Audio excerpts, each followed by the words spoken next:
Hi, I'm Lisa von Drasik, and I'm the curator of the Children's Literature Research Collections of the University of Minnesota, also known as the Curlin. And welcome to Read This Book with one of our favorite curators, Tim Johnson of the Sherlock Holmes Collection. I am the E.W. McDermott curator of the Sherlock Holmes Collection, and I'm also curator of special collections and rare books. It's a big job, and Tim is the guy for it. But today we're going to focus on Sherlock Holmes. Yes, we are. And first, let's get this out of the way. There's something big happening in town. There's a big deal happening. Tell me about that. Since 2013, there has been a traveling exhibition developed here in the Twin Cities. I served as a consultant in the development. It's called Sherlock Holmes, the Exhibition. It is absolutely stunning and fun. You start out in Victorian London. You're introduced to Conan Doyle.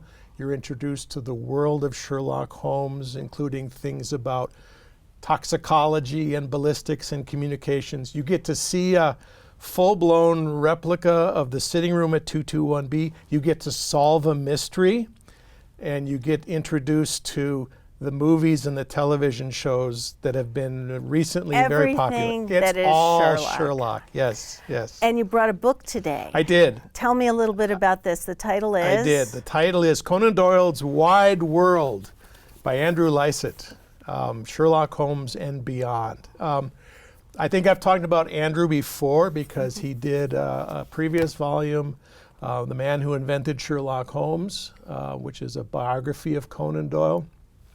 This is a different take on Conan Doyle. It's Conan Doyle as a travel writer.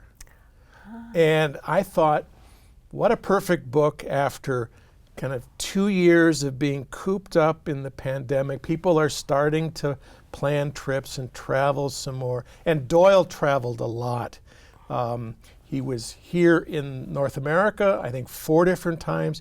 He was in Africa, he was in Australia, he was in parts of Europe. He was in the subcontinent, and all of those kinds of observations are in this volume. Andrew takes excerpts from Conan Doyle's writings, some of them Sherlock Holmes adventures, some of them from other things that Doyle wrote, including his memoirs, Memories and Adventures. And so it's fun. He comments on travel and hotels. When he's visiting New York, he's thrilled with the elevator ride up in the Woolworth building that pops his ears. He thinks Chicago is overpriced.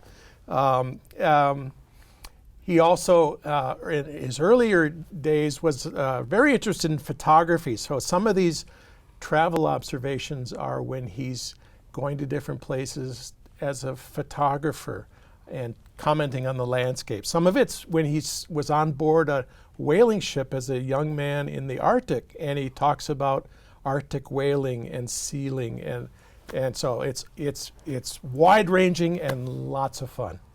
So, 2 things we'll take away from this conversation is one, don't miss the exhibit. Don't miss the exhibit. And where is it? It's at the Minnesota History Center in St. Paul. It opens on October 20th and runs until April 2nd, 2023. And read this book. Conan Doyle's Wide World by Andrew Lycett. Thank you, Tim. Thank you, Lisa.